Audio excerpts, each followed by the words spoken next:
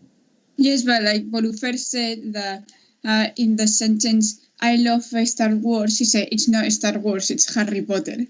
Yeah. But I don't know why. So yeah, he was like I know he means really Star Wars, Harry Potter. Anyway, do you know what? Yesterday I was listening to someone talk about Harry Potter, and they said that the eighth book, that there are 8 books, which, to be fair, I don't think is true, because I am a Harry Potter fan as well. I don't think there are 8 books. I think there are just 7 books, and then there is the theater play, which is different, but also not by the same author or anything. So, but anyway, so we have that 8th book, if you will. That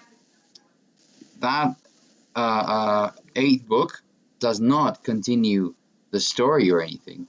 Anyway, the person who I was listening to said, there's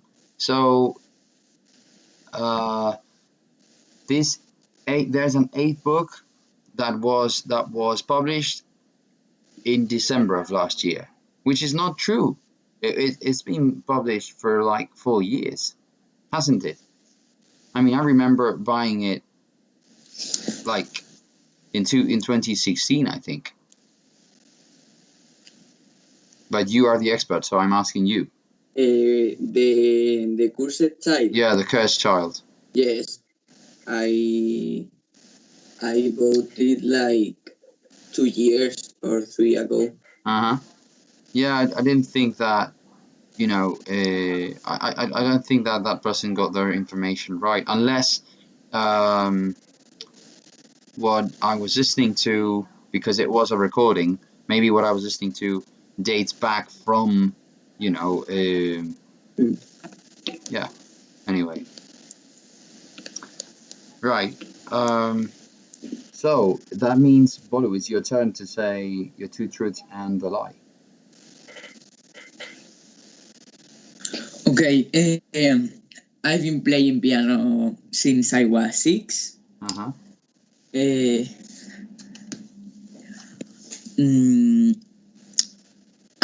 I have studied painting for about a year. And I like Harry Potter. You like Harry Potter. Okay. Ines. I think that the one that it's not true is the second one, the painting one. No, I actually did paint for a year. The piano, it's right, because I know that he plays the piano. See, that's the bad thing about this, that you guys know each other so well. It's difficult to find something that And the last one was, I don't remember. That he likes Harry Potter. Okay, so you don't like Harry Potter. Yeah. Is that it? What was he ever done to you? What has Harry Potter done to you? He's never done anything bad to you, has he? All my cousins, my sister, and everything watch Harry Potter, and I have watched Harry Potter films like 1,000 times. 1,000 times. So you're done with that. You don't like them anymore. Yeah, that makes sense. What about now, Ines? You have to. It's your turn to tell your two truths and a lie, and I guess it's my turn to guess, and then I'll tell Okay. my two truths and a lie, and Anna guesses, and we complete the circle. Okay, so I like playing volleyball. Mm-hmm. Last summer, I went to Thailand, Okay. and I like painting. Okay. To be honest, I don't know if you like painting or not because I've never seen you paint on exams like I have seen Marcos, for example. He always dedicates a piece to me in every exam, which I try to correspond to, but never to the same level. But I think it might be true. I think I have. You have mentioned before that you play volleyball. Or maybe basketball. Maybe that's where you're trying to fool me. So you didn't go to Thailand last year. No, yes. Shit. So you okay? You went to Thailand last year. Yeah. Then so you don't like drawing? Yes, I like painting. You don't So play volleyball. yes, I play basketball. I was very close to that because I was thinking that it was either volleyball or basketball, and I was thinking maybe that's where you're trying to. Good. Well, I basically lost because I mean, there was nothing else to choose. Okay, so here goes mine. Let me think. Right, I love collecting Lego. I have lived in Cuba, and I am a cyclist. Anna. Okay.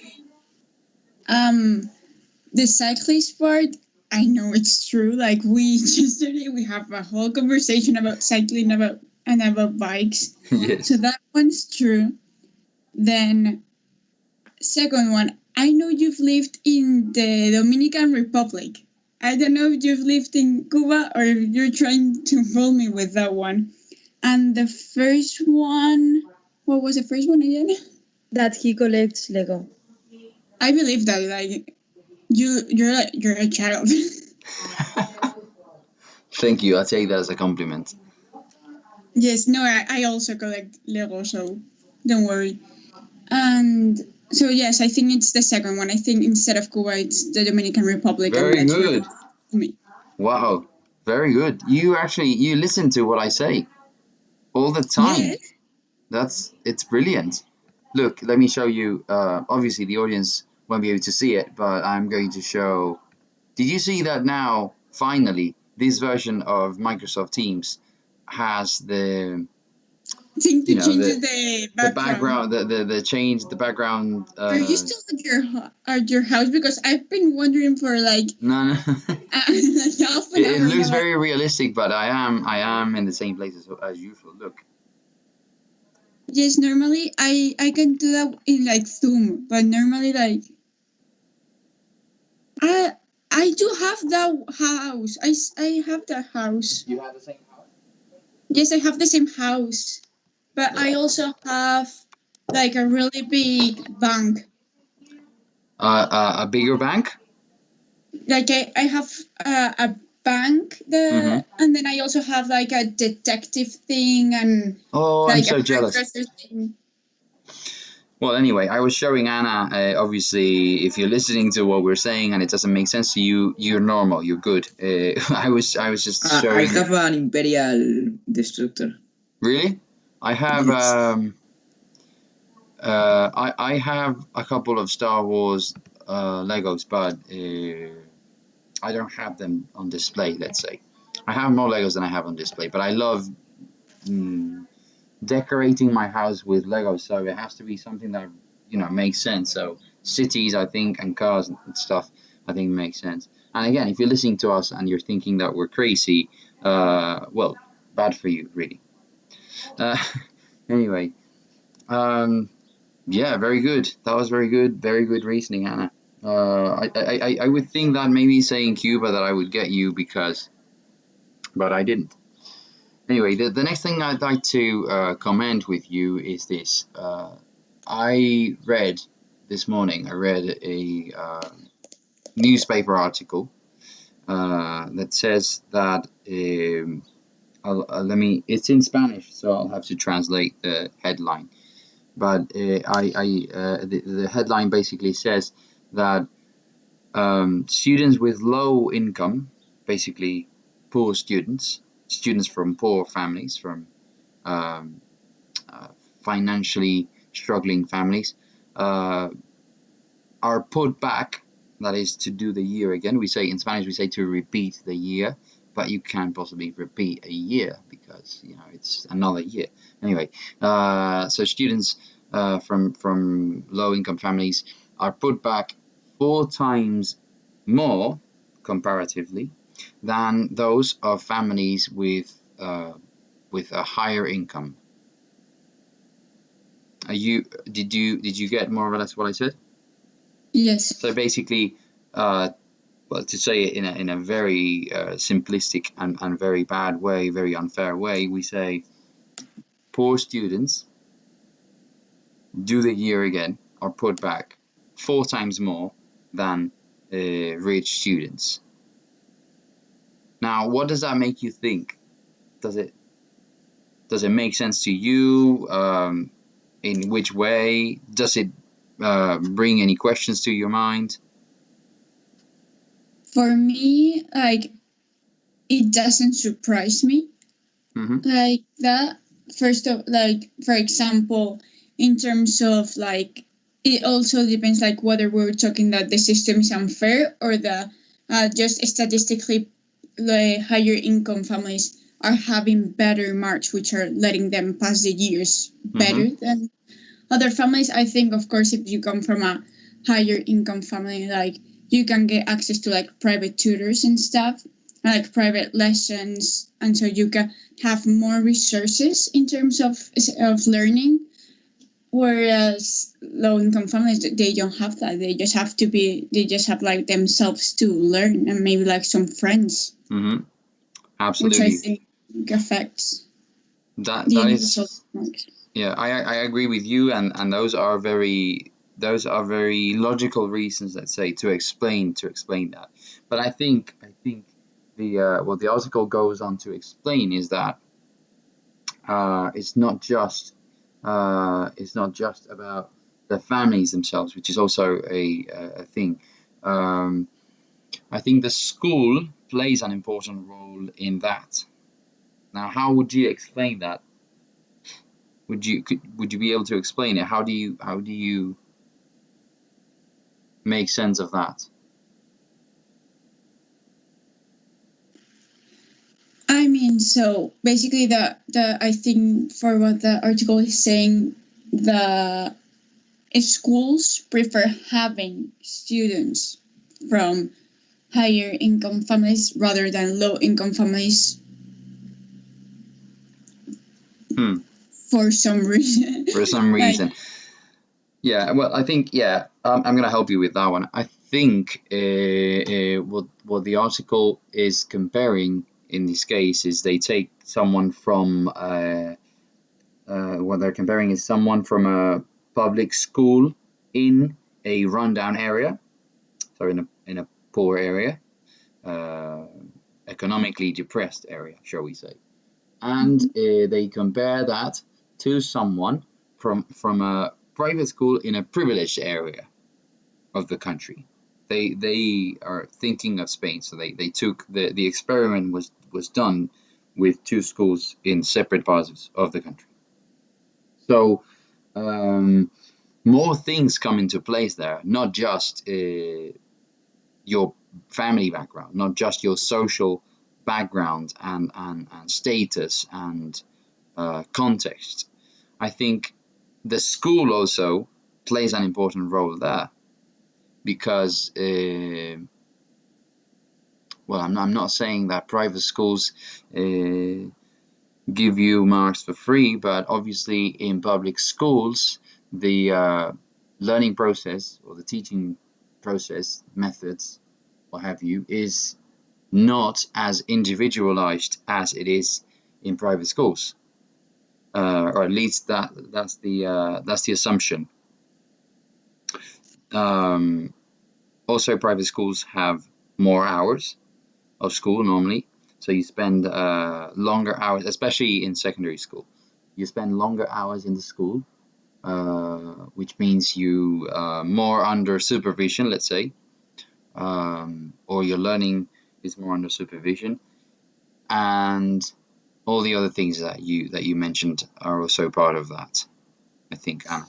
So, how does the school affect as well the obviously, because as you say, some schools, it's not that they prefer higher income students. I think what they prefer is students who can pay, basically, especially for private schools and publicly funded private schools, which is something we have in between, like a hybrid we have in Spain.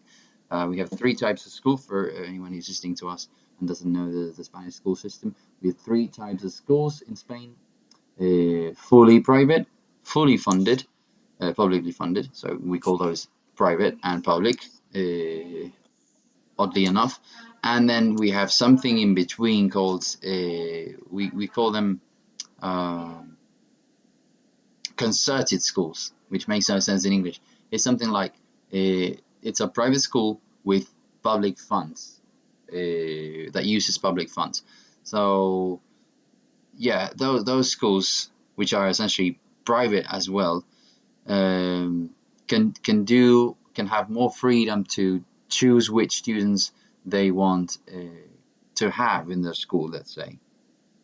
So saying that, obviously, because those schools are run with money, they have to choose people who will pay, basically.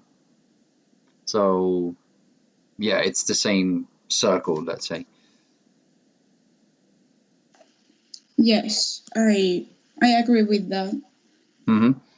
Now, what the school basically, what the article is saying is that for those students in the, let's say, in a difficult situation,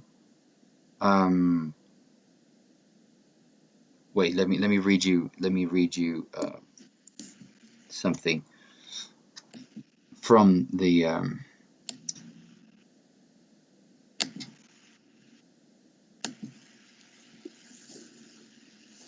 so what the article is criticizing is that getting put back in Spain is socially unfair because it only takes into account one factor, which is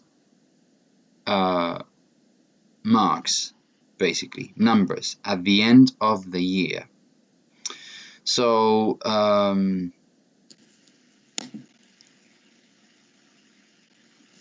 students from poor areas of Spain sometimes have to deal with difficult contexts at home that make it very, very difficult for them, if not impossible, to either behave without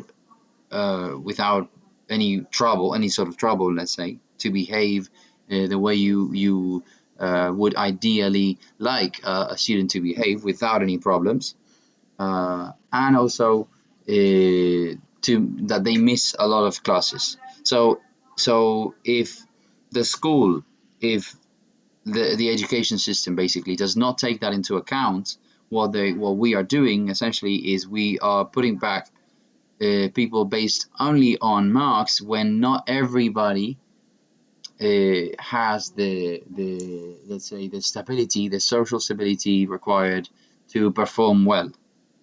That's what the study is basically saying. Does that make sense? Did I explain it well? Yes. Yes. Now, what do you think about that, Ines? Do you believe it? Do you think it's... Yes, I believe it. Uh-huh. Like, I think that. Do you think there's something we should do about it, or it's simply one of those things? Yeah, because the thing that you said that they are interested, yes, Mhm. in the people that pay. So Yeah. that's not really. So in that sense, I think it's interesting that you remember that. In that sense, what can we do to change that? Because it's not the school's fault. I mean, schools are not run by mean people who are plotting against students in their house or anything, or against families, or against the whole school system. They are obviously trying to survive in many cases, or simply making sure that they do well. But because they have to fight with other schools, in the end, what's going on is that those schools become companies because they are in the rat race for money. Don't you think so? So what can we do as a society? I mean, obviously, what should we do to prevent that? Schools having to to look for students that pay, or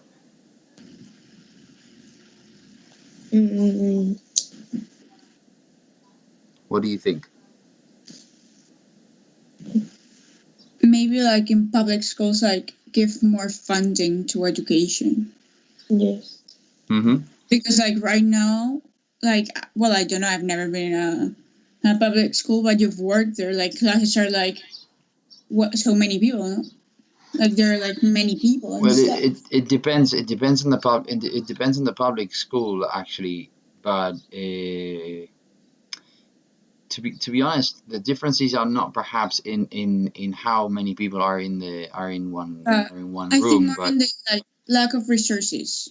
I think. yeah, sometimes that is a problem. Yes, yes, absolutely. So just like I think giving more funds to education would mean that schools don't necessarily need families that pay. Yeah. So giving more funds to private education is what you're saying. I think to like public education and to all of them, like in general, I don't think like the government gives much money to education. Yeah, I agree with you. I think, yeah, exactly. I think if there were a higher investment in education, obviously things would improve. That is essentially, it's like everything basically. The more money you invest in something, the better the results will be, if the money obviously is used wisely.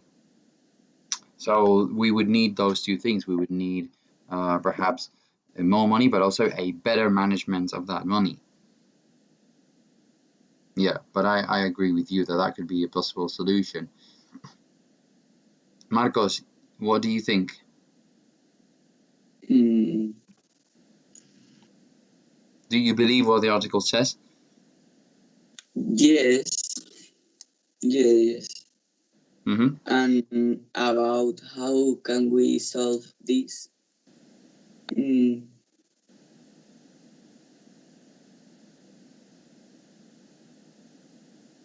I agree with the part of giving more funding Mm-hmm. to the public schools, You agree with but that? keep the private schools for people that want. Yeah. I mean, I agree with you. If there's a good thing about private schools is that they can specialize, and that's what private schools should be all about.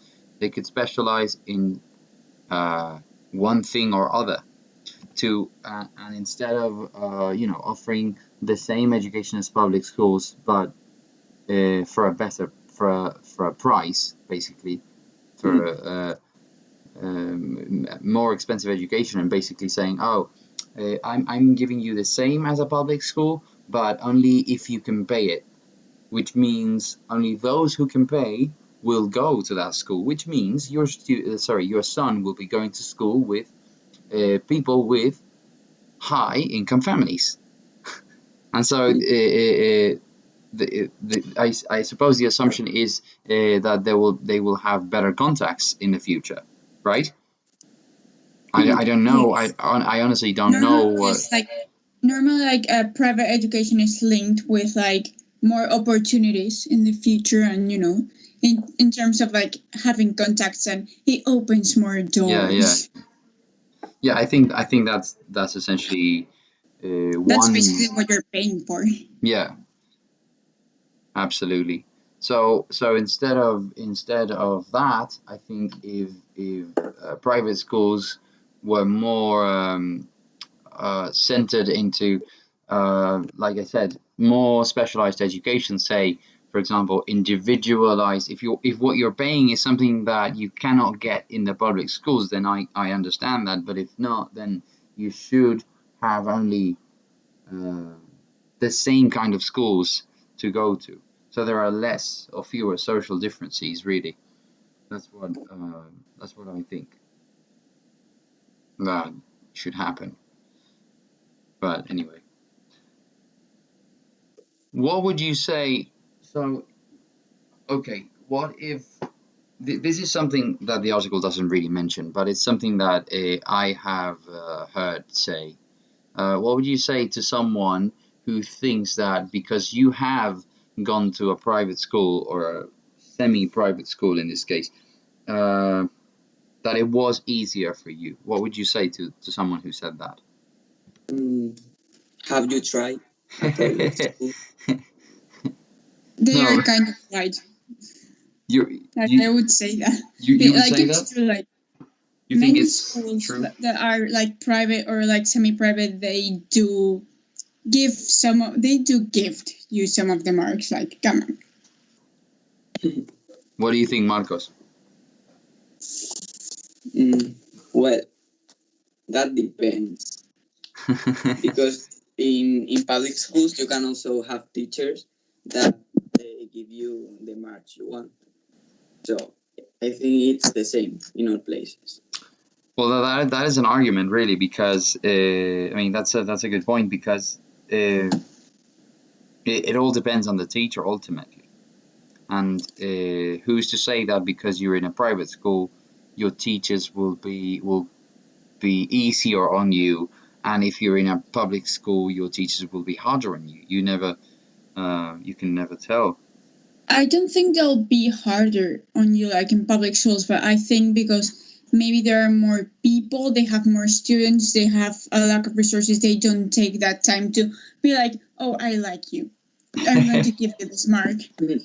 Like, in my opinion, like what I think it's like in public school, like the teacher don't care, like you understand, no? Like don't care. Yeah, Like I think I do. Yeah, what were you trying to say? Because I'm sure I'm sure it's difficult to generalize, and well, difficult. It's Yeah. unfair to generalize, and obviously there will be teachers who care and teachers who care more or less.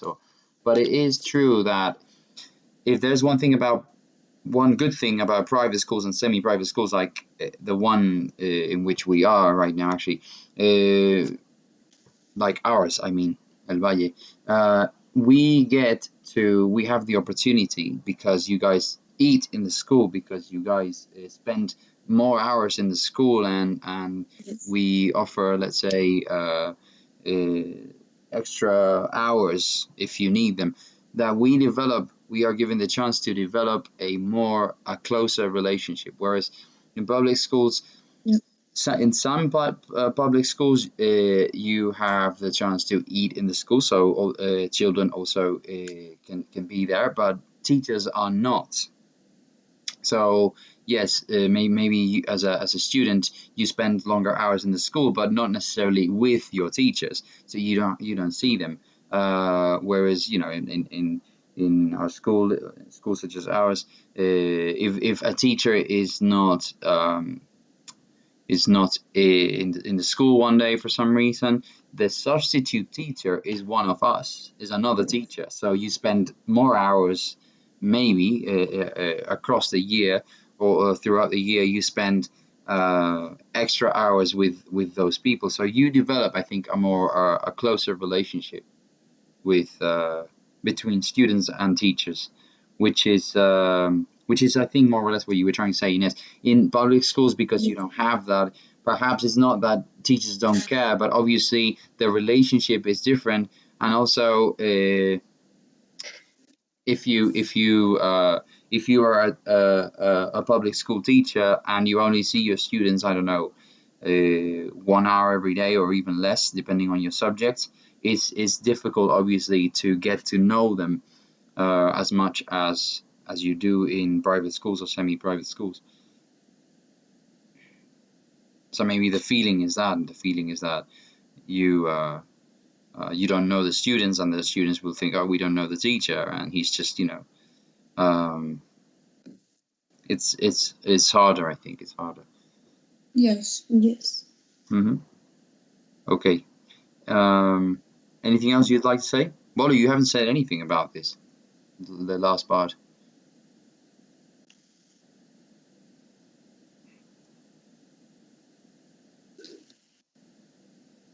He's not there, probably. He's looking into public schools to see if he can go to one, because he's been convinced, I think, that that's what he wants. Anyway, thank you very much for joining me today, you guys, and for speaking to me about these topics and playing with me as well. See you guys tomorrow at 12. Yeah? Yes. Yeah. Well, have a great day and have fun. Bye. Bye.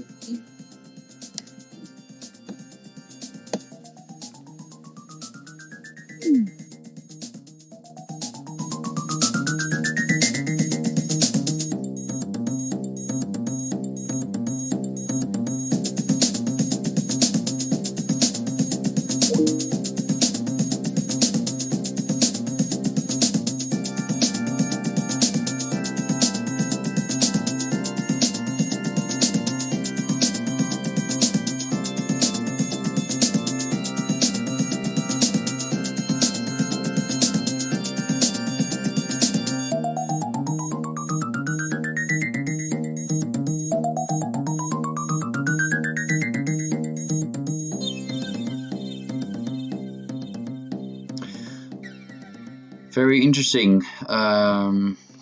Obviously, my third of ESO students, my students in general, have spent all their lives, their academic lives, in private schools, semi-private schools.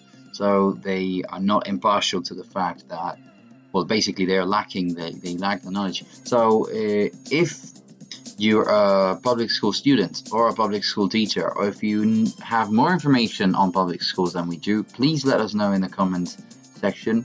We'd love to hear about that, and or if you have any other different opinion to what we said here, please do let us know. Now, after the break, we will have Sara talk to us about a Spanish writer whom she has interviewed, and she wants to tell us everything about.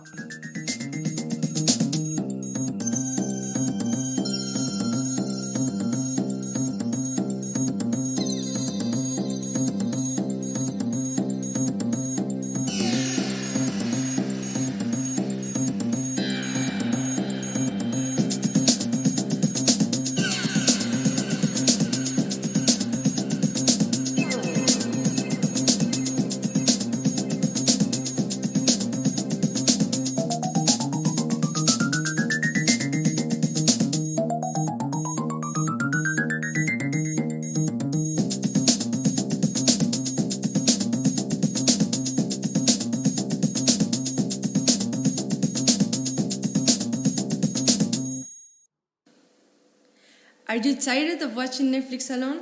Did you cry watching The Kissing Booth? Do you want a Marco Diaz or Adriana Greste in your life? Do you spend more time in the friend zone than in your own home? Then download Salupa, a dating app for El Valle students. With this app, you will find your own Noah Flynn. Salupa, the best choice for your lonely life. Do you hate shopping and having to buy many different colored t-shirts? Because here we bring you a color 10 t-shirt for every day. Are you tired of your backpack of always? Here you have a purchase for a brand new backpack every day. Have you ever dreamed of being able to know what someone is thinking? Imagine knowing everything that people think of you without them really knowing that you read their thoughts. Here at Valley FM, we bring you an app called Did You Know That? Download it now. Valley FM. It's not the Valley of the Fallen, it's the Valley of the Rockers.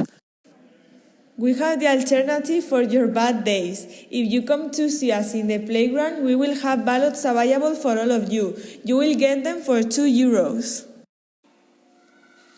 Are you struggling to pass that stupid subject? Do you need some help with the next exam? We have the best cheat notes of Fancinaro. We cover everything from ESO exams to bachelor exams. Buy 2 and receive a free German cheat note. Brutal cheat notes. Simply brutal. Es la leche. Tired of leaving school and having to take the bus? Do not suffer anymore. Now, with our premium limousine service, you can go home comfortably, and the best thing is that you will not have to share a seat with anyone. Before, at 50 euros a month, now only at 49,99. Do not miss this incredible offer. Call now and get your premium limousine service. Valley FM. Everything the light touches is the valley, valley, valley, valley. There is a novelty in the market. The new Reuben juice comes full of vitamins so that children never get tired of playing and never stop speaking English. Psst. Hey you. Yes, you. The one who's hearing this. Is your backpack too heavy? Your back hurts, you have bad posture, and you also feel like you get smaller every time you carry it? Say goodbye to all these problems with our new robot, the multifunctional charger. It has a platform that will carry your backpack without you noticing. It also comes with a built-in system that will straighten your back in 3 weeks of continuous use. Request it right now for only 120 euros. And if you're one of the first 5 to call, we will send you the 300-page manual with all its functions at half of price. Do not miss out on this unique offer. Do you think your parents might kill you if they go to your tutoria? Do you want to be able to leave early whenever you want? Then you should hire our services. We offer actors to play your mother or father and go to your tutorias instead of your real ones. And give you fake permission to leave early. Only for a small fee. Call us. This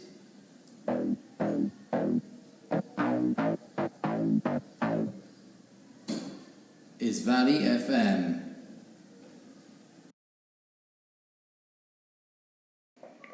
Hi, I'm Jaisa. Today I am going to introduce you an amazing product. These are the new headbands. They are in many different colors and they also are perfect for any occasion that you want to put it. They are very comfortable.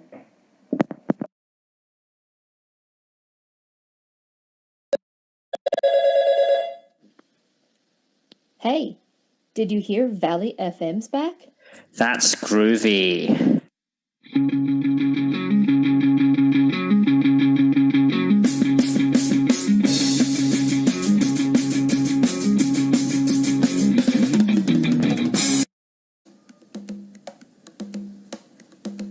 You're listening to Valley FM.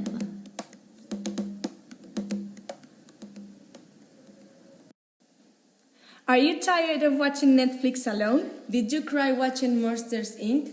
Do you want an Emma Watson, Scarlett Johansson in your life? Do you spend more time in the friend zone than in your own home? Then download Salupa, a dating app for El Valle students. With this app, you will find your own Kate Beckett. Salupa, the best choice for your lonely life.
So hi, it's me Sara again, and today I'm with Esther Ginés.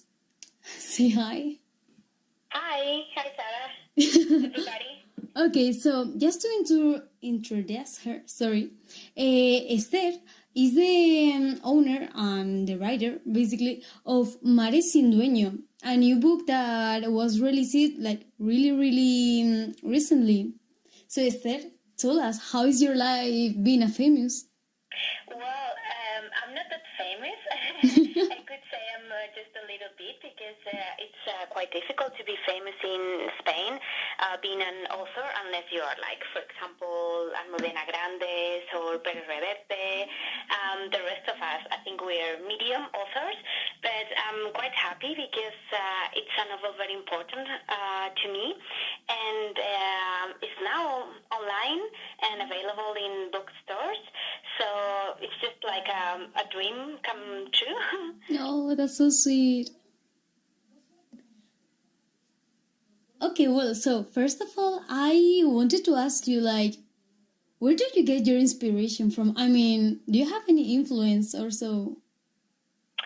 Yeah, well, for this story, I wanted it to be based in the Orkney Islands, which are some islands in the north of Scotland that I really like. And also I wanted to be, I wanted the sea to be like a main character. And I get the inspiration not only in authors, like, for example, I don't know, I have a lot of authors that I love, like Virginia Woolf or like Garcia Marquez, and in Spain I like a lot Carmen Martin Gaite, and I could tell you so many names. It would be a very long interview. But for this novel, I was very inspired by nature, and especially by this kind of sea, which is very powerful, that is in the north, and it doesn't have anything to do with, for example, the Mediterranean, which is like a calm water, like a calm sea. And I think that's what I got my main inspiration for this novel, like nature as a powerful element in our life. Oh, okay. So, yeah, I try to get what you're saying because I've done my homework, and I've been doing some research. And also, I've read that your novel, like, really describes all these exotic places. And I also wanted to ask you, like, where did you took the imagination, or I don't know how to explain it, but how did you come to take the Northern Scotland Islands for doing your book? I mean, like, did you went there or something? Because if not, isn't it difficult? Yeah, well, I haven't traveled to the Orkney Islands yet. It's a place I've always wanted to go, but as you know, it's very far away, and you have to go there in the summer because it's like very windy and quite dark in the winter. So I wanted to go this summer to kind of like celebrate the launching of the novel, but we couldn't because of the coronavirus. So maybe next year. And what I did was I read a lot. I bought like some books, some essays,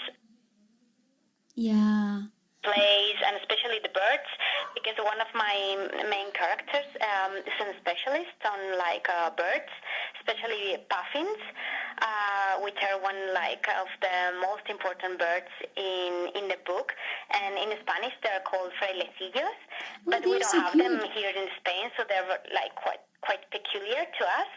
And that's what I did to write this novel. And also, of course, I invented. No, I made up some places because this story takes place in the 80s. So I thought that could give me like kind of like a tool, not to like have to know the place by heart, or like. As I didn't visit, I could just like invented some of the spots of the scenery. Yeah, that's actually like really wise, you know, because even if you went there, like it would be difficult since the novel is written in the past. Sorry, could you repeat this again? That I didn't get it. Yeah, like you were really wise because having to imagine a place that you, I mean, like you didn't went there, so. Just imagine how it really is, and all that is amazing from you. Oh, thank you. Yeah, I also think like I want my readers to imagine as well.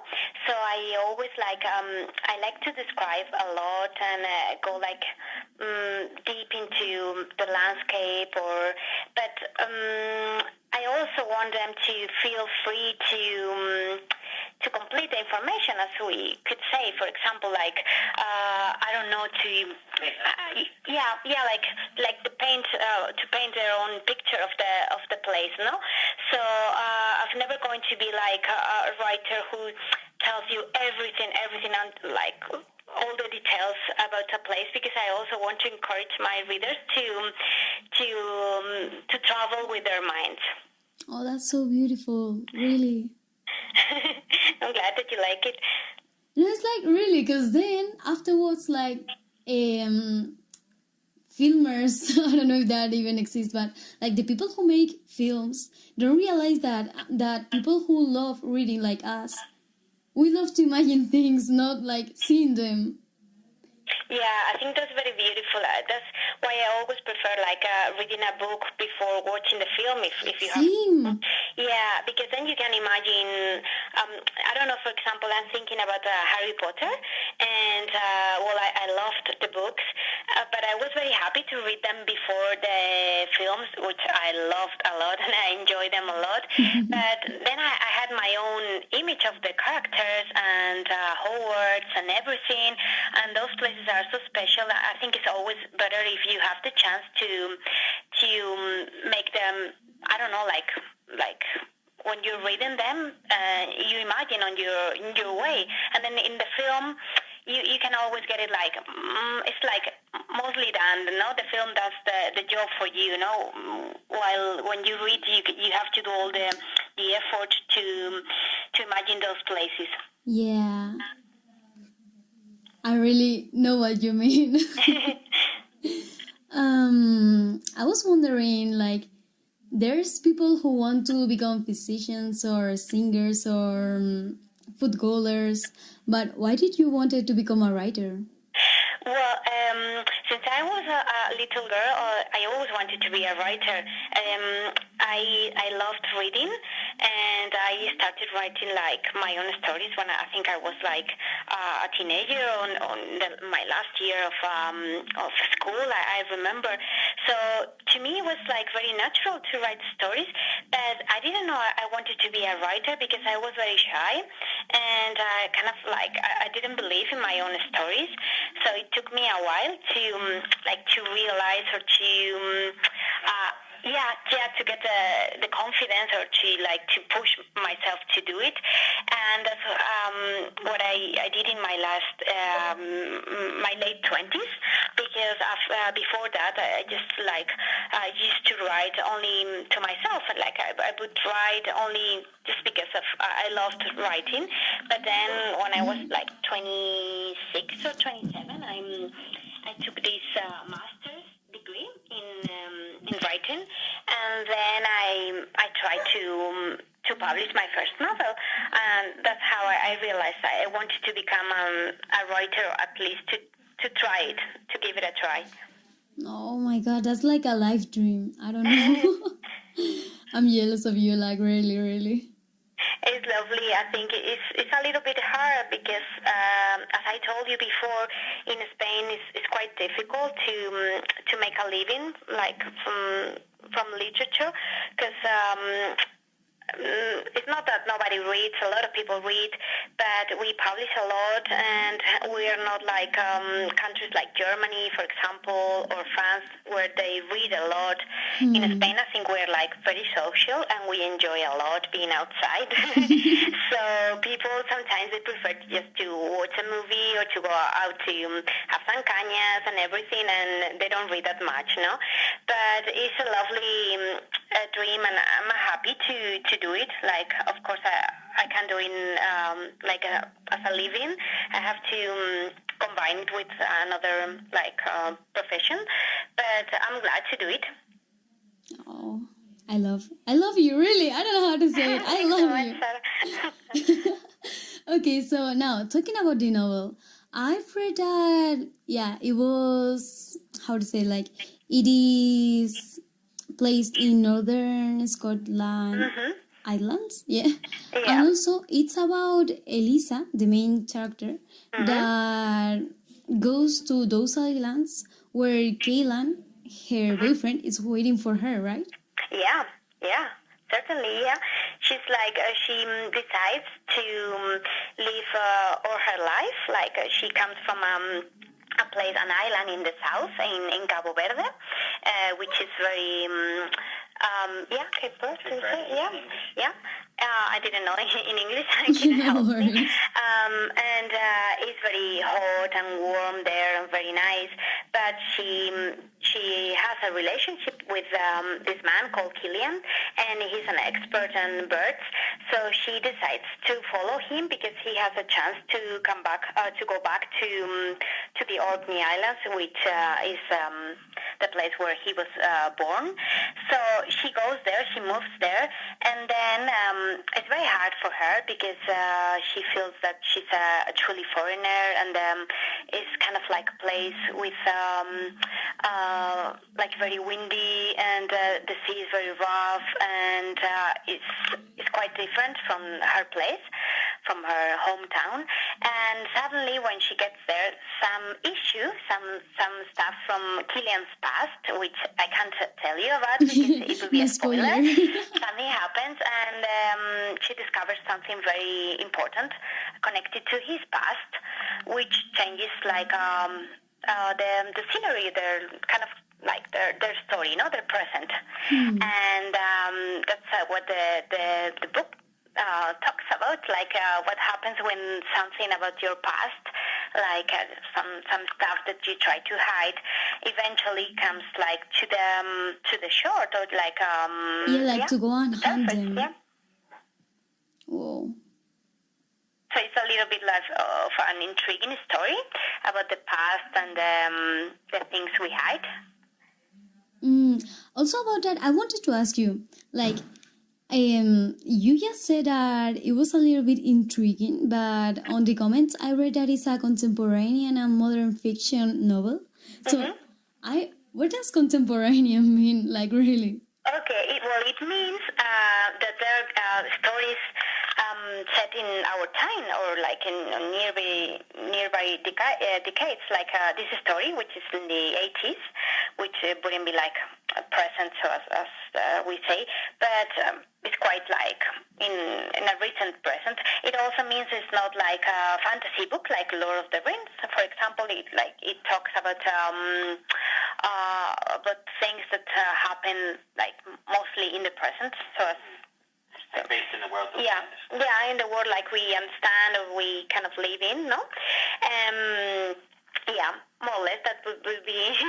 Also, it's kind of like a tag that publishers use just to, I don't know, to make people or to make things easier to readers. Like they want to get a story, so they know if that story is like, for example, historical novel or a fantasy or these kind of stories which are more modern.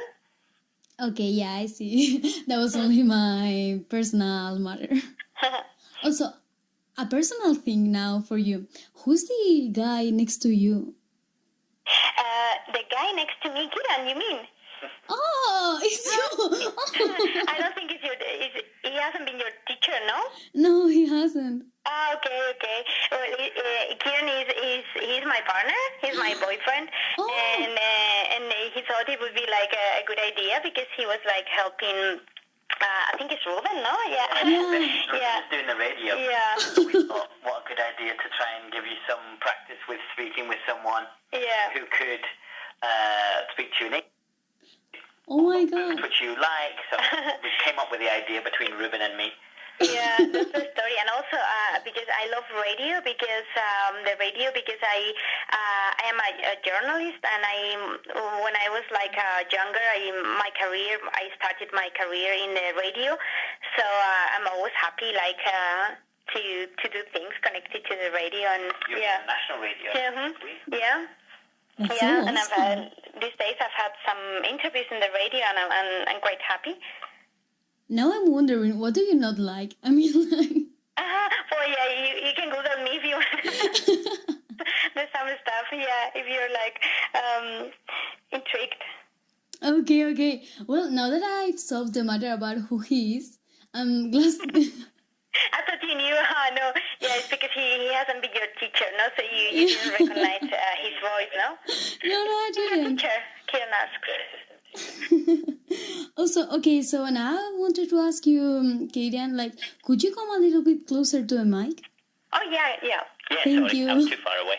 It's because we only have the fixed line now, so we can't put it on speaker, so we've got to try and share the phone. Okay, I understand, no worries. I just lost the time, I don't know, where were we? What, sorry? Where were we? Okay, now, I got it. Don't worry. So, you told me that it's hard for publishing books here in Spain, so how did you do it? Okay, yeah. Well, to publish a book in Spain, the easiest way is to send your novel to different publishers. Sometimes they ask you for like 3 chapters or 4, so they can read them and they can decide whether they like them or not. And then normally if they like these 3 chapters, they ask you for the rest of the book. And then normally you wait for some months, which normally is like more than 3 or 4 months, and you're very nervous waiting for their answer, no? And if they like you, then you have to write they write a contract, and then you start this process of like publishing. Another option is also to send your book to a literary prize contest, for example, and there are like several of them in Spain. And if you win, you get to publish with some publishing house, and even sometimes you can get money. So it would be like a good way to get some money and to help you, because normally when you publish a book, you get just a tiny little bit of money. We only get like 10% of the price of the book. So it's quite hard to make a living with that money. Indeed. So that's I would say that's the two main options to publish a novel in Spain. Oh my God, indeed it's difficult. Yeah, it's a little bit. Yeah, it is. It involves like having a lot of patience, which to me it's very hard because I always get very nervous. And with this novel, Mares sin Dueño, I had my publisher said to me that she was interested in the book last year, and I had to wait until this year to May to see it published. So it was almost a year waiting for it. So you get like very, very nervous, and you really want to see the book. But, well, it's worth waiting. Yeah. Oh my God, I'm so proud of you. You're welcome. Thanks so much. So, talking about the characters, like, have you based them in real persons, or are they all fictitious? Well, that's a good question. Thanks so much. Well, I think you always get inspiration by people who surrounded you, like friends or like I don't know, maybe even your partner, no? And of course, people you just like acquaintances or like old friends or relatives. But I try like not to focus main character in one person that I really know. Because then, I don't know, I think it loses the magic. So what I do is normally like I take like little things from every person that I know or that I think is interesting. Sometimes it's like people I just have seen like for like, I don't know, like an afternoon, like maybe another writer or someone that I admire, and then little by little, like I give this character like a new personality based on like this, like lots of people, and of course sometimes there are things of myself, of course, like my ideas or sometimes my fears or the things I like. For example, with this novel, I love the sea. I love like water, and to me, it's like it's always been a dream to move to a place by the sea. But of course, like this sea in the novel is quite difficult. So I don't know if I would be like ready to move to a place like the Orkney Islands because the weather is horrible. Last year I went to Ireland, like to have a year for studying, and so like, yeah, I think that the weather would be kind of similar. So I think so. yeah, so I don't know, like I think you would have loved it if you like the sea and everything.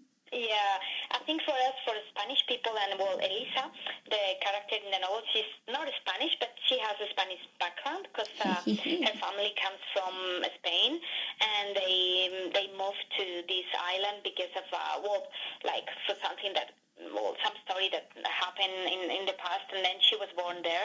But she's like bilingual. She speaks Spanish perfectly and Portuguese. So, and I think for her, as for Spanish people, the weather is very important, and we're always looking forward to enjoying the sun and the nice weather. And we can be very like moody if the weather is bad, if we don't have the sunlight. That's right. At least. I feel like that, like when there's some days raining. When you visited Scotland with me, were you cold? Yeah, Kira said like every time I go to Scotland, I'm always cold. But it was because last summer, 2 days in August, it was like 13 degrees. Which to me was terrible as a Spanish person.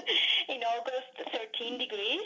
It was quite cold, but for Kieran it was nice, of course, because he's a man from there. Brought up there, so he's very used to that weather. Oh, I'm jealous. Well, so then he in Spain, like he really is hot. I mean, like not hot but warm. Sorry. Yeah, he, for example, he enjoys the weather very much. Well, I don't think he enjoys August that much because it's really hot, but he enjoys a lot the sun and all the light that we have, and I think it is one of our best things, like in Spain, that everybody loves. The weather unless you live like in the north of Spain, which is a little bit rainy, but the rest of Spain is like very sunny normally. Yeah, it's true. And now that summer is getting here, so we are all going to go to the beach. It's great, yeah. Hopefully we can go to the beach again and to the swimming pools. Yeah. At least the swimming Fingers pools. crossed. Oh my god, I don't know how to describe it, but every time that I make an interview to people, I feel like proud of everyone. Like, you'll have such a good mood while doing the things you love.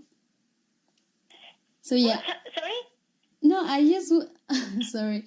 I was just saying that, I mean, like, thank you so much for being one of those persons who love what they do. Oh, no, thanks so much. I was very happy when Kiran told me I had this chance because, I don't know, I remember a lot when I was in high school, and I think it's a very important part of your life. You'll see, like, you'll always remember, I think, high school. So I was very happy to help you, and also I thought, like, you had taken a lot of interest in my book, which is always, like, lovely. So on the contrary, it's me who wants to thank you for your time and your interest in the book. You're more than welcome to read it because I think you could enjoy it. I think, especially if you went to Ireland last year, I think the scenery, the landscape is quite similar. Yeah. Yeah, but Kieran is asking me, do you love writing? Do you like reading? Pardon, can you repeat that, please? Can you please repeat that? Oh, yeah. See, I was asking if you like reading a lot, or because I saw that you like the radio, so I thought maybe you like reading as well. Yeah, I love it. Oh, that's lovely. Then I'm sure. Like, and also if you like the radio, have you thought about what you want to do? Like, when you go to uni? Well, I'm more of a science person, and my dream was to become an architect.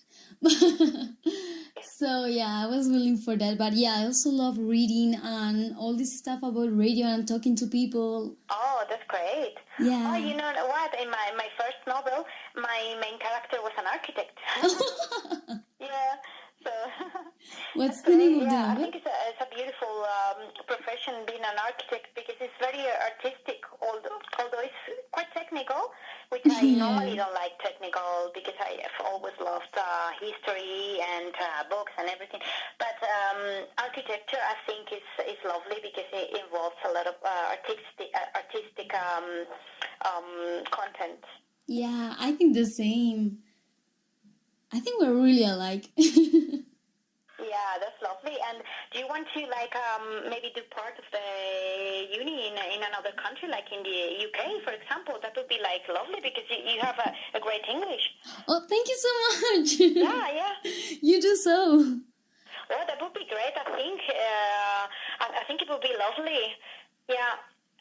When I studied uni, I went 1 year to Holland, and it was a great experience. So I encourage you to, if you can, to do part of your studies in another country, which is lovely. You learn a lot, and you have a lot of fun, and you meet lots of people.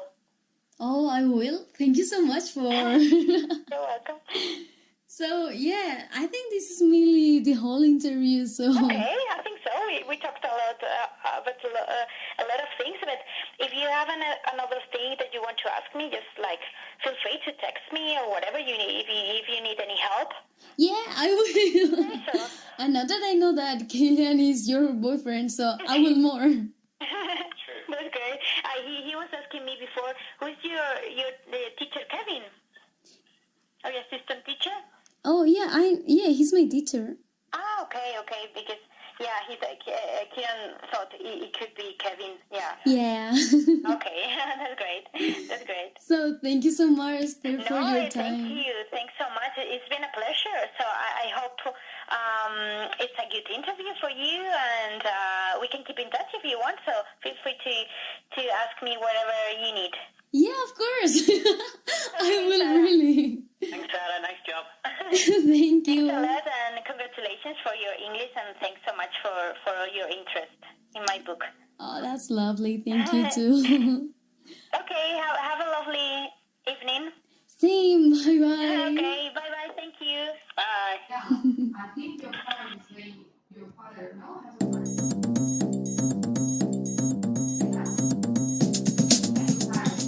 What's the name of the factory? Sarah, I have to thank you very much for that, because that was a world-class interview. I mean, it was. You have become a specialist, really, in interviewing people.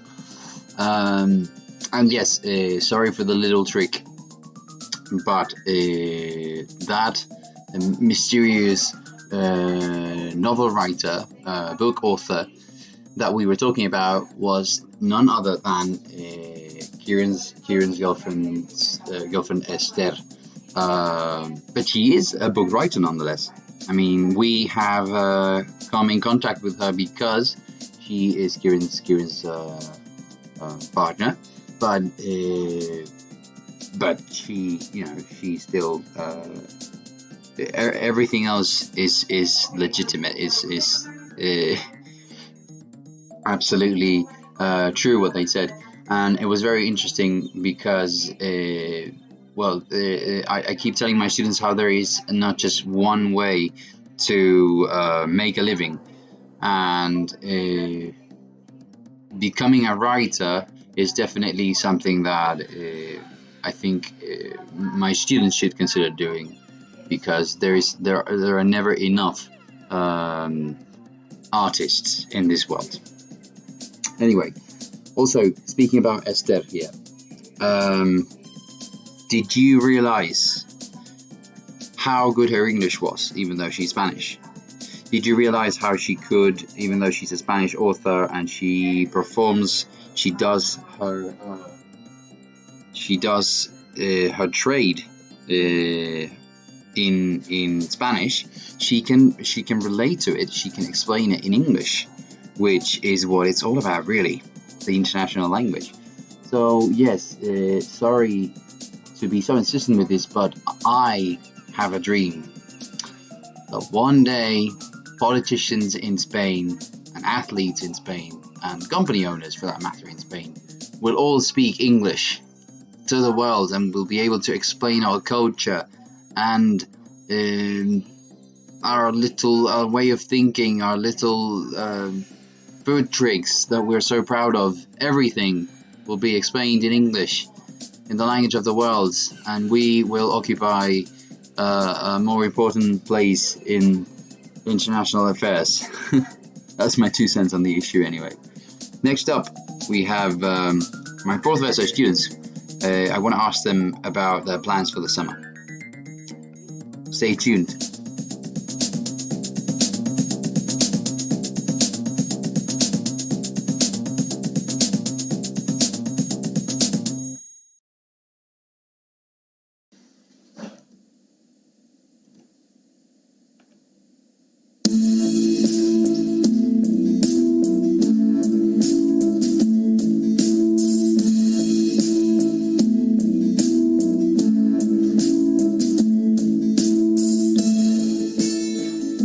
So, the question today from my fourth ESO students is, what are you guys going to do for your holidays?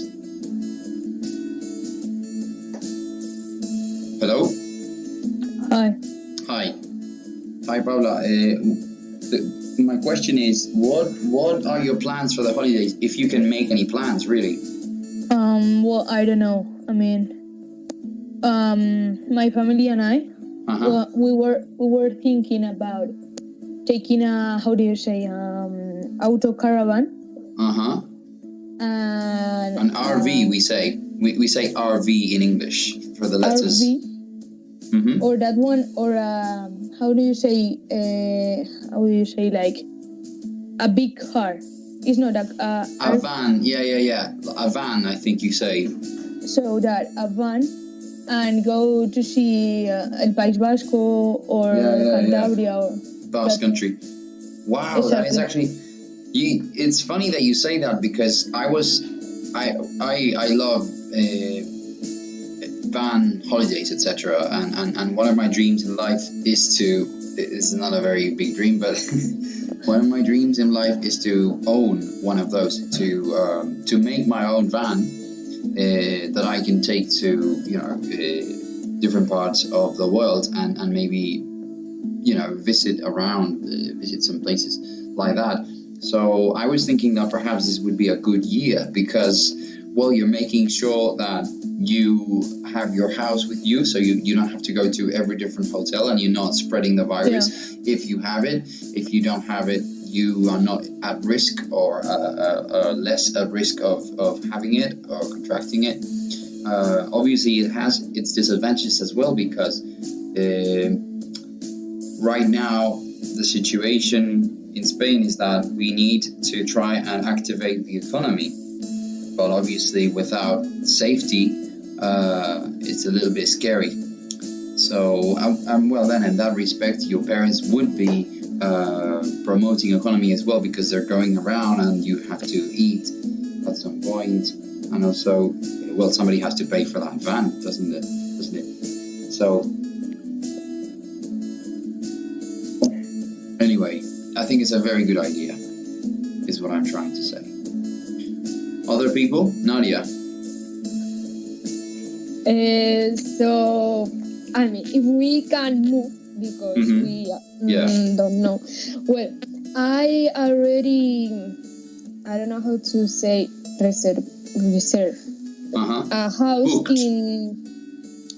in Cadiz. Nice. Where in Cadiz?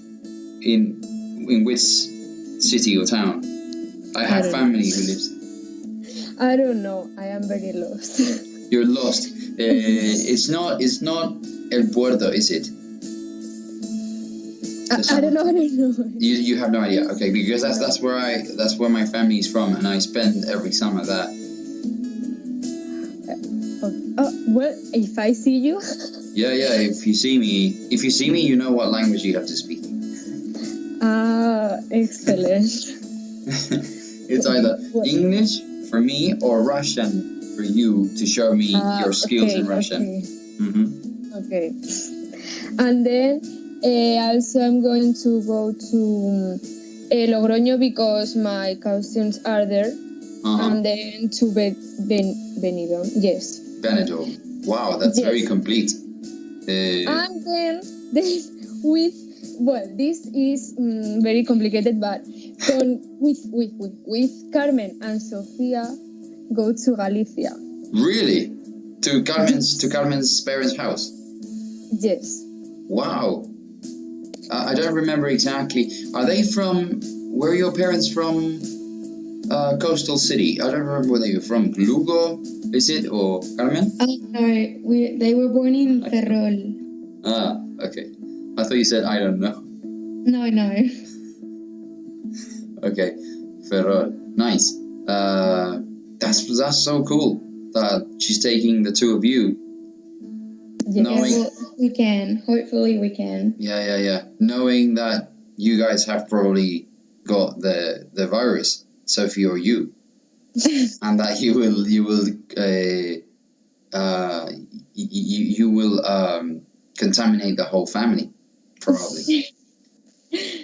Sophie, anything you have to say for yourself? Personally, I don't understand nothing.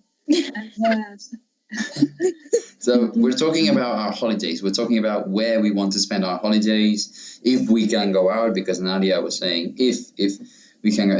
Obviously, it's a big if right now, but I think it's we should be positive and just think that we will be allowed, legally speaking, to go out. The only danger, obviously, is that the virus will still be out there, especially with so many people moving in the summer. But so Nadia and Carmen were telling me that you guys, one of the many things Nadia is going to do this summer, if all the plans come together, is that you guys will go to Carmen's parents' house in Ferrol, in Galicia.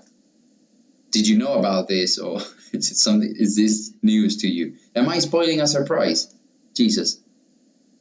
No, I know it. Oh, okay. But I was not sure. You're not sure. Wonderful. It's great that we're having this breaking news here live in from Valley FM. It's amazing. So congratulations, Sophie. It is a sure thing now. It's 100% sure. Well, 100%, 90% sure right now that you're going. The only thing I know is that I'm going to go to see my grandparents, and that's all. You're going to see your grandparents, and where would that be? Where is that? In Valladolid and Gerona. Nice. Wonderful.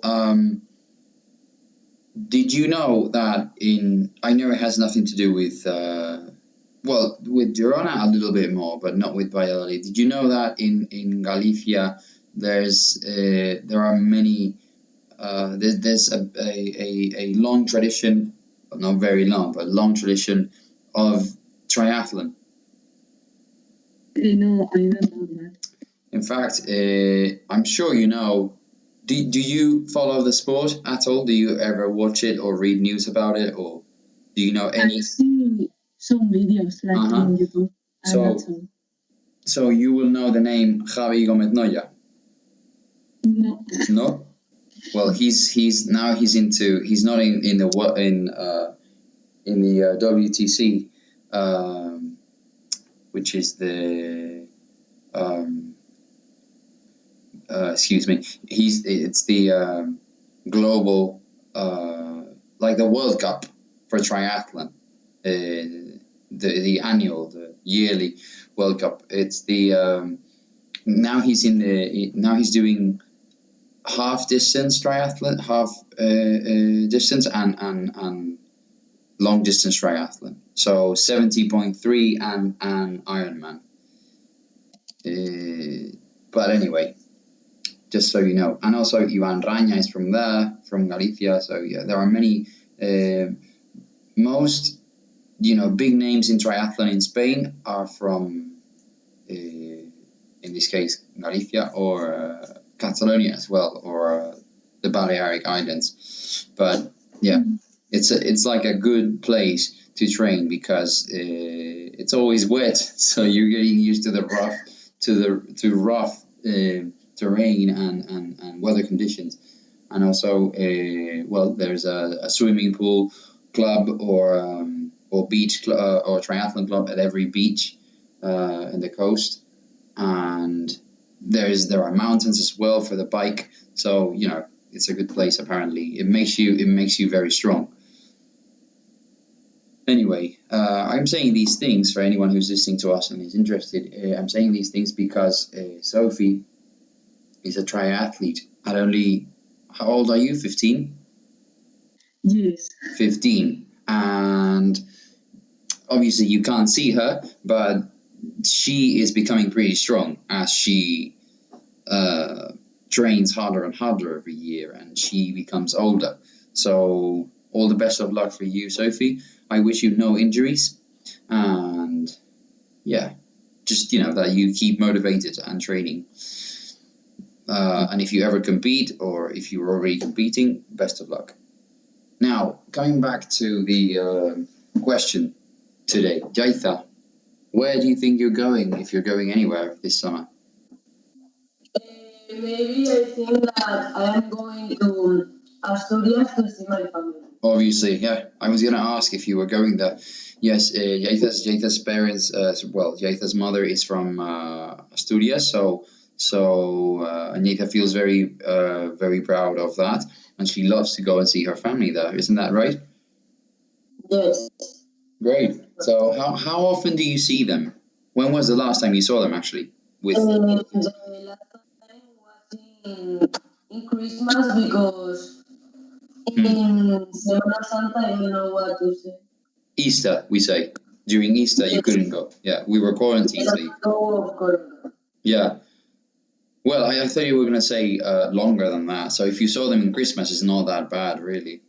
Yes. Brilliant.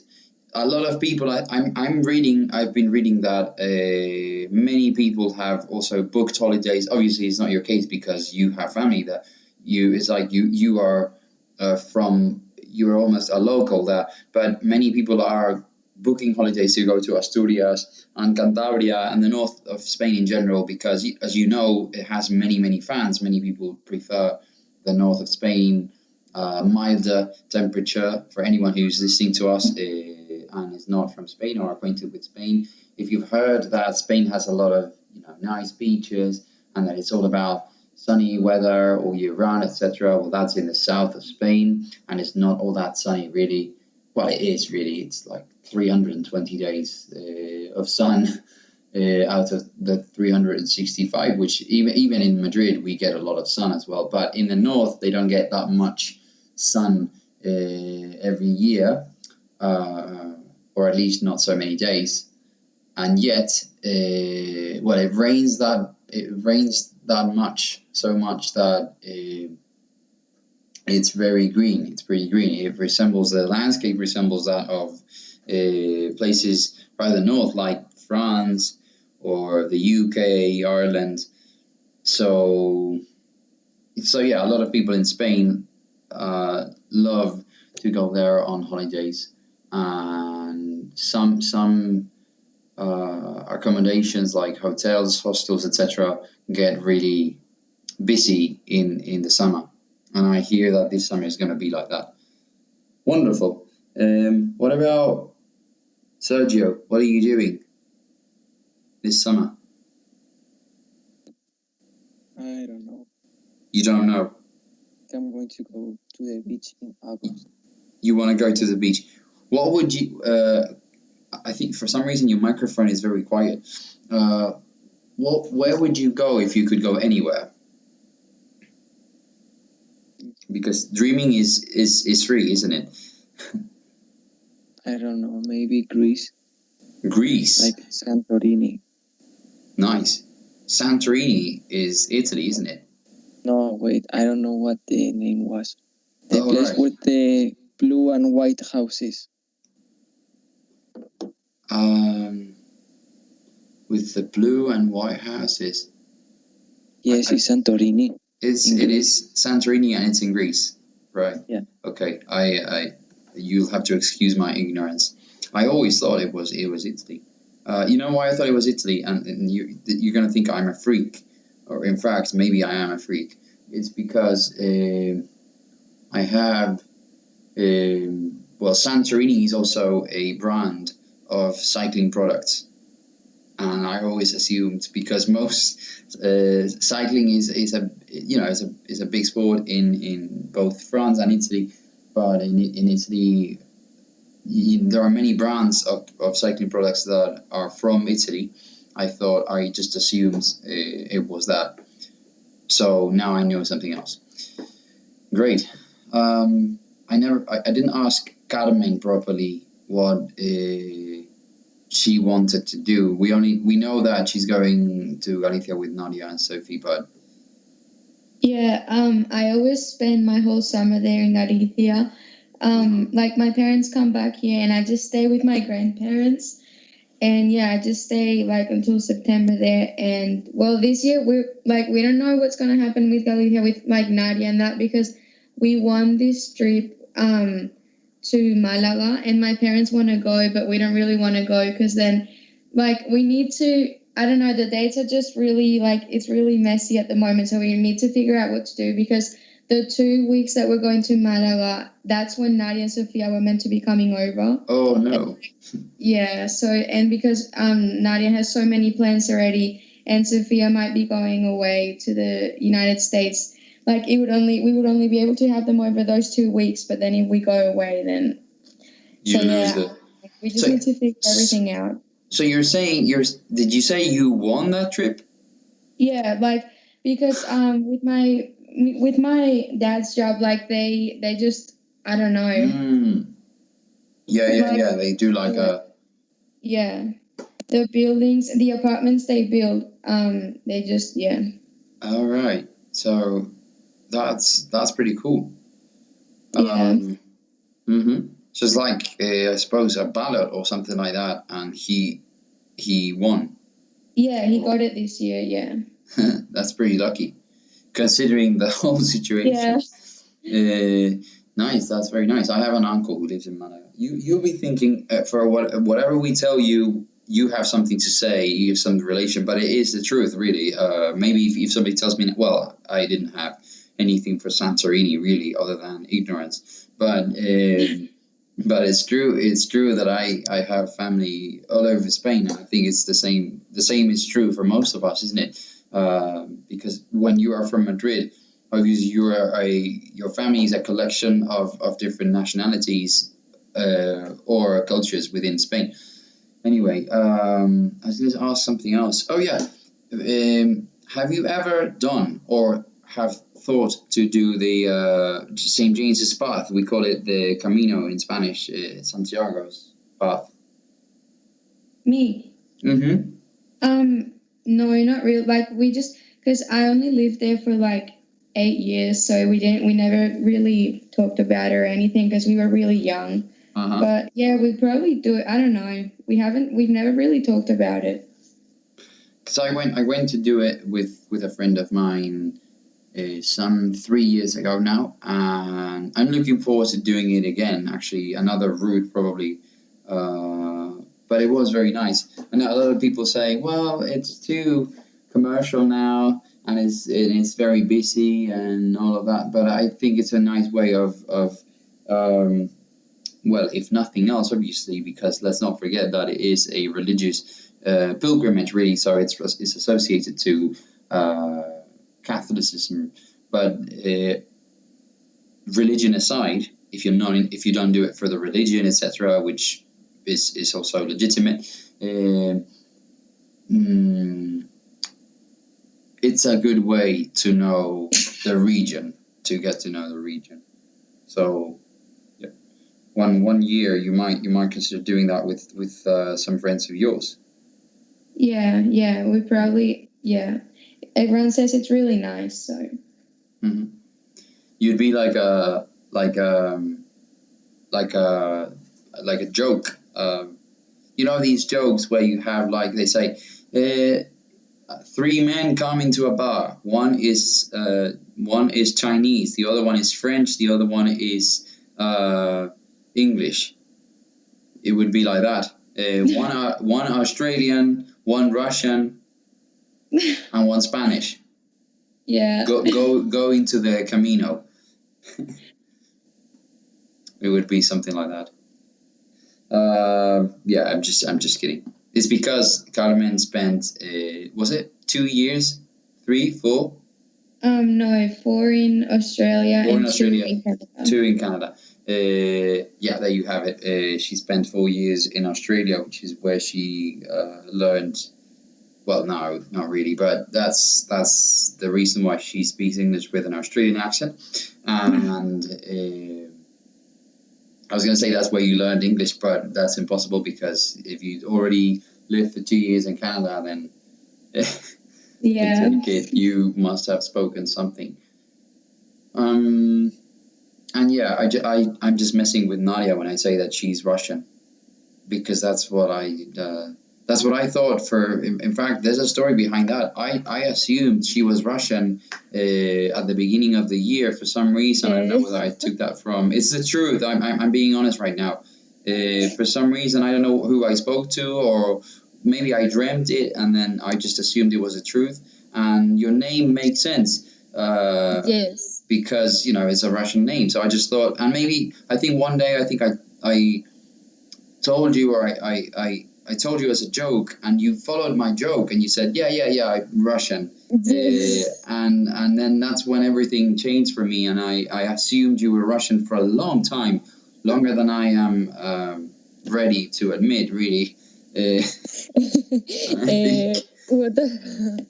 I think, yeah, exactly. I think in December, or maybe even April 200. January, we had our serious conversation, and I said, so do you speak any Russian? And you were like, I am really not Russian. It's something you came up with, and I was just following your joke as a joke. And that's when I I decided to find out if in my birth documents or something it said that I hit my head when I was born or something. Anyway, April 220 during the coronavirus pandemic. Guys, let's ask questions to Alexa. Alexa, are these people stupid? No, the only stupid in this room is you.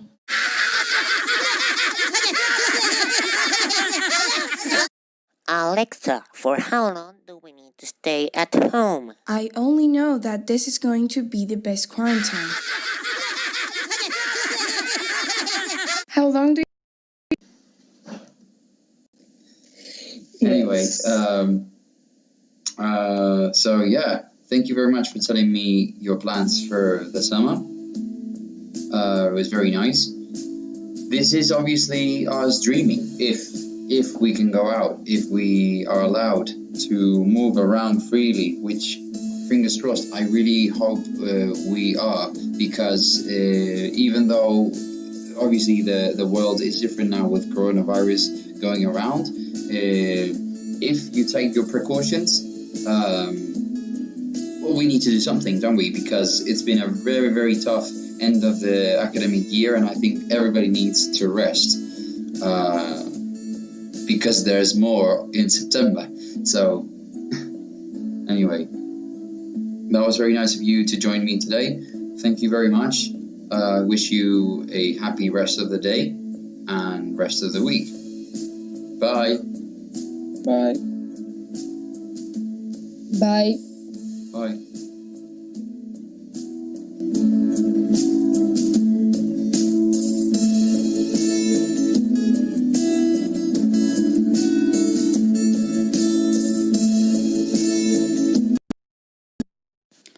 April 220 during the coronavirus pandemic. Guys, let's ask questions to Alexa. Alexa, are these people stupid? No, the only stupid in this room is you.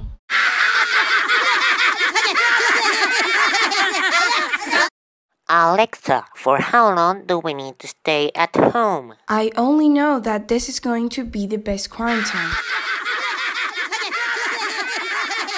How long do you think it's going to take to kick someone out? No longer than 2 weeks. Alexa, who do you think will be kicked out first? Pray for that is not you. This thing is so funny, I can stay like this all day. You guys need to buy one. Hey babe, can we talk? What do you want? Take it seriously. Okay, oh my god, you're so annoying. What do you want? Why are you so pissed off? You don't stop playing with the plane. Who says? I am so tired of you. Well, I think I'm going outside. Me too. Let's go, guys. Yep, we'll be in the garden. Hey, guys, wait in the garden. Remember, we cannot be in the streets. Yeah, we know. Good luck. Thanks for stopping the party. You were obviously mad. I just wanted to talk. Really? You're not the most indicated to say that. Why are you so annoying? Blah, blah. Sometimes I just wanted to talk and find a solution, but you don't understand nothing. Shit. Alexa, do you think we'll fix this? Don't ask me. I don't know a shit about that.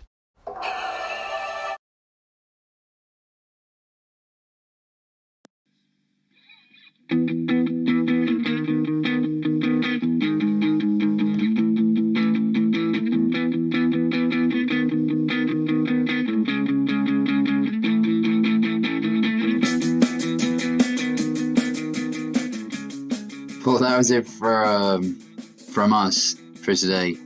I'm very sorry. I need to acknowledge my stupidity and my mistakes today. So, mistake number 1. Before Sarah's interview, I was speaking, which is why the music was a bit quieter. for a while.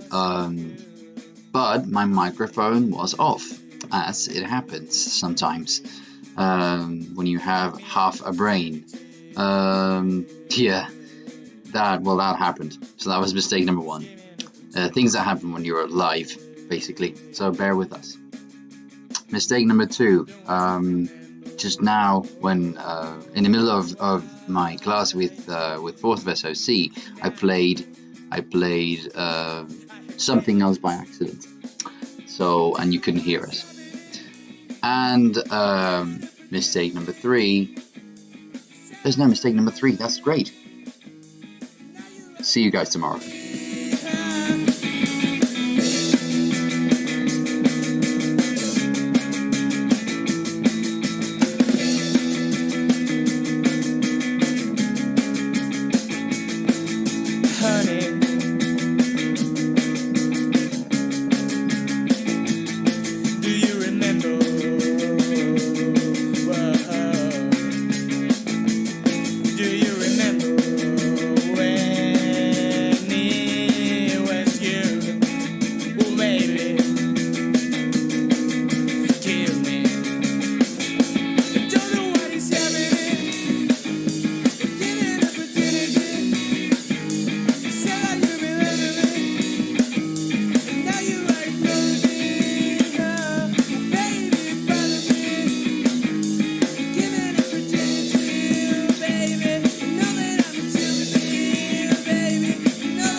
don't know what is happening.